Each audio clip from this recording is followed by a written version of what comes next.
George Washington. George Washington's connection to Freemasonry is as iconic as his face on the dollar bill. A member of the Fredericksburg Lodge in Virginia, he joined in 1752, long before his fame as a general and the first U.S. president. Washington took Freemasonry seriously, participating in ceremonies and famously laying the cornerstone of the U.S. Capitol in full Masonic regalia, a moment that cemented his dual legacy as a builder of nations and a builder of metaphorical temples. His Masonic apron, gifted by the Marquis de Lafayette, is still a treasured artifact. It's easy to imagine him bringing the same discipline and leadership to lodge meetings as he did to the Continental Army. While he never publicly promoted Freemasonry, his role as a member highlighted the fraternity's values of liberty, equality, and fraternity during a revolutionary era. Benjamin Franklin. Benjamin Franklin wasn't just a Freemason. He was one of the craft's most charismatic ambassadors. Initiated in 1731 in Philadelphia's St. John's Lodge, Franklin rose quickly to become the Grand Master of Pennsylvania's Grand Lodge. He viewed Freemasonry as a space where Enlightenment ideals could thrive, blending intellectual curiosity with moral improvement. During his diplomatic missions in Europe, Franklin even joined lodges in France, helping to spread Masonic influence internationally. He edited and published the first Masonic book in the American colonies, solidifying his reputation as a thought leader within the fraternity. With Franklin's trademark wit and charm, one imagines lodge meetings as lively debates over philosophy, science, and the occasional lightning rod experiment. Winston Churchill. Winston Churchill joined Freemasonry in 1901 at Studholme Lodge in London, drawn by its camaraderie and ritual. While his participation waned as his political career soared, Churchill's values often aligned with Masonic principles such as brotherhood, perseverance, and moral integrity.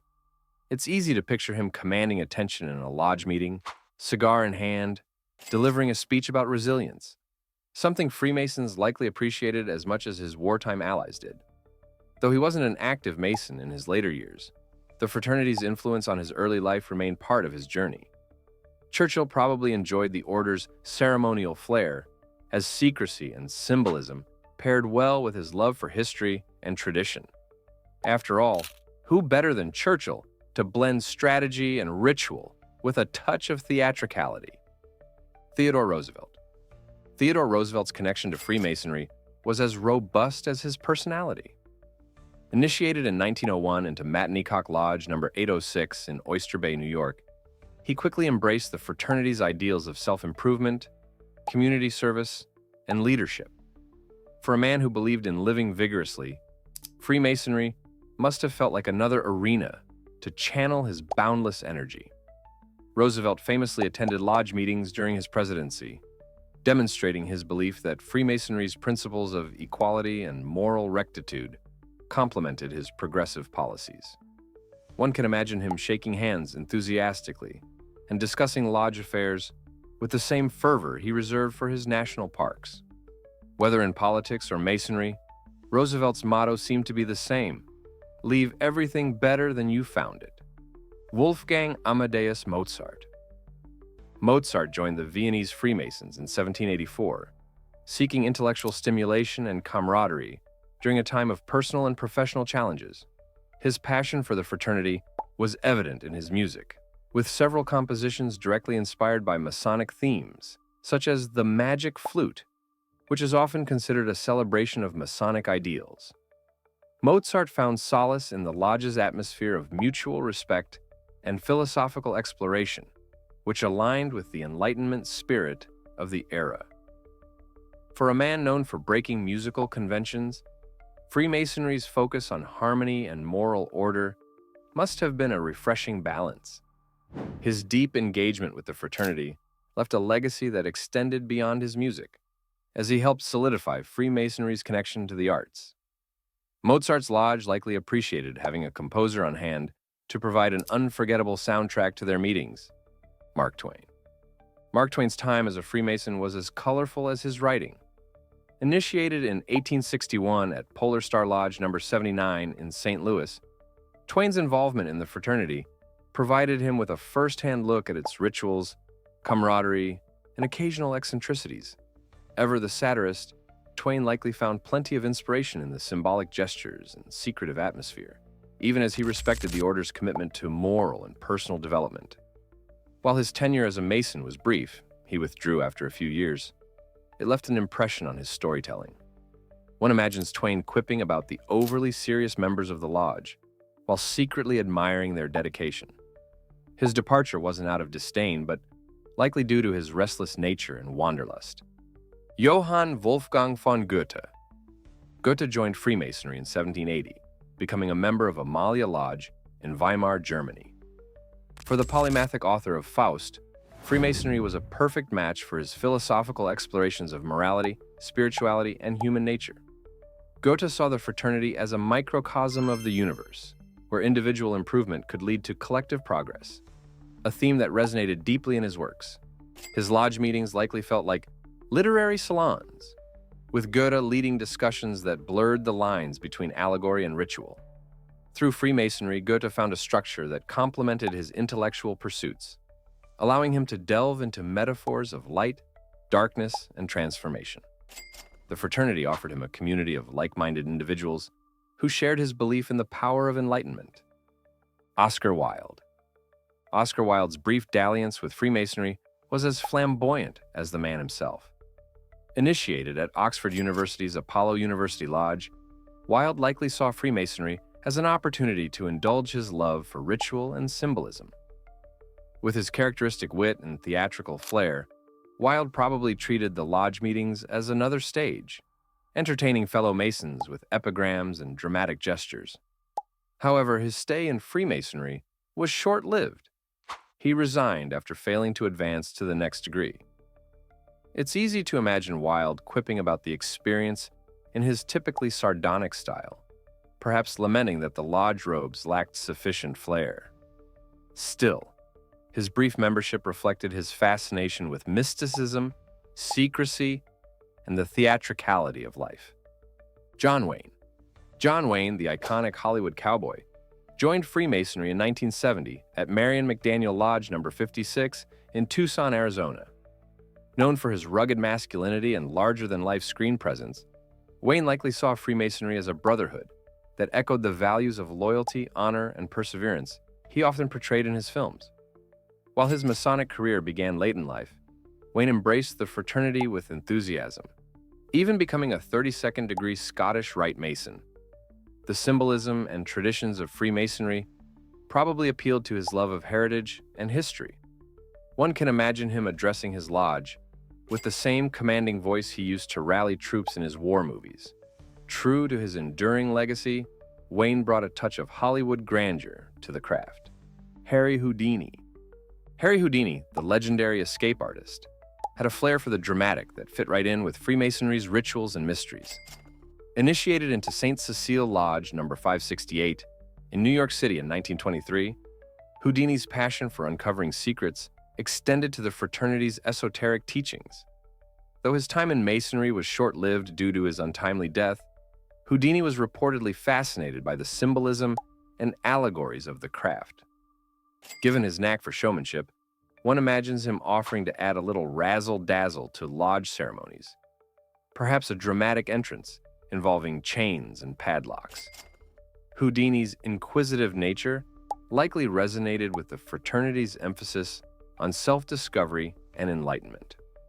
Whether escaping from straitjackets or decoding the mysteries of life, Houdini brought a magician's perspective to the Masonic journey. Buzz Aldrin. Buzz Aldrin, the second man to walk on the moon, also found himself navigating the mysteries of Freemasonry. Initiated into Montclair Lodge No. 144 in New Jersey, Aldrin viewed the fraternity as a way to stay grounded, quite literally, while exploring the heavens. As a 33rd degree Scottish Rite Mason, Aldrin was deeply involved in Masonic activities, even carrying a Masonic flag with him to the moon during the Apollo 11 mission. The fraternity's focus on cosmic symbolism and the great architect of the universe surely resonated with Aldrin's experience of staring into the vastness of space. Imagine the lodge discussions that followed. "So, Buzz, what's it like seeing the all-seeing eye from up there?" Aldrin's journey embodies the Masonic quest for knowledge, both earthly and celestial. Alexander Fleming. Alexander Fleming, the discoverer of penicillin, brought a scientific curiosity to his Masonic membership. Initiated into Sancta Maria Lodge No. 2682 in London, Fleming likely appreciated the fraternity's emphasis on enlightenment and the betterment of humanity. After all, his groundbreaking work in antibiotics saved millions of lives. A very Masonic act of service, if there ever was one. The rituals and allegories of Freemasonry probably appealed to his analytical mind, offering a symbolic lens through which to view his discoveries. It's easy to imagine Fleming pondering the building blocks of life while attending lodge meetings. For Fleming, Freemasonry was another layer of exploration, adding a touch of mysticism to his scientific pursuits. Douglas MacArthur. Douglas MacArthur, the celebrated U.S. Army general, brought his signature discipline and strategic thinking to Freemasonry. Initiated into Manila Lodge No. 1 in the Philippines in 1936, MacArthur saw the fraternity as an extension of his commitment to leadership and moral values. Known for his dramatic flair, one can picture MacArthur standing at a lodge meeting, delivering a rousing speech about honor and perseverance. The fraternity's principles of brotherhood and unity aligned perfectly with his military ethos, especially during his time leading Allied forces in World War II. MacArthur was also a member of the Scottish Rite, achieving the 33rd degree, a testament to his dedication to the craft. Whether on the battlefield or in the lodge, MacArthur approached every challenge with the resolve of a true Mason. Voltaire. Voltaire, the French Enlightenment philosopher, joined Freemasonry late in life, becoming a member of the Nine Sisters Lodge in Paris in 1778. Known for his sharp wit and relentless critique of authority, Voltaire likely found Freemasonry's principles of liberty, equality, and fraternity deeply appealing. His lodge membership offered a space where intellectuals and revolutionaries could exchange ideas freely, a perfect setting for the man who championed freedom of speech and thought. Voltaire's love of symbolism and allegory aligned with the fraternity's teachings, giving him yet another platform to explore his philosophical musings. One imagines him as the star of his lodge meetings, delivering clever epigrams that left fellow Masons both amused and enlightened. Though his time as a Mason was brief, Voltaire's influence on the Enlightenment made him a fitting figure for the fraternity. Simón Bolívar.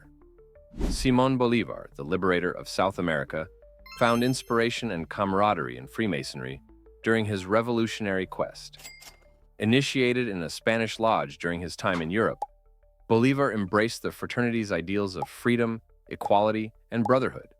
These principles deeply influenced his vision for an independent South America, where he sought to unite fragmented colonies into a grand republic.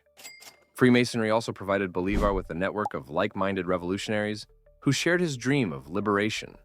He is said to have attended lodge meetings even during his military campaigns, carrying the Masonic values of perseverance and justice onto the battlefield. For Bolivar, Freemasonry wasn't just a ritual, it was a guiding philosophy for reshaping the world.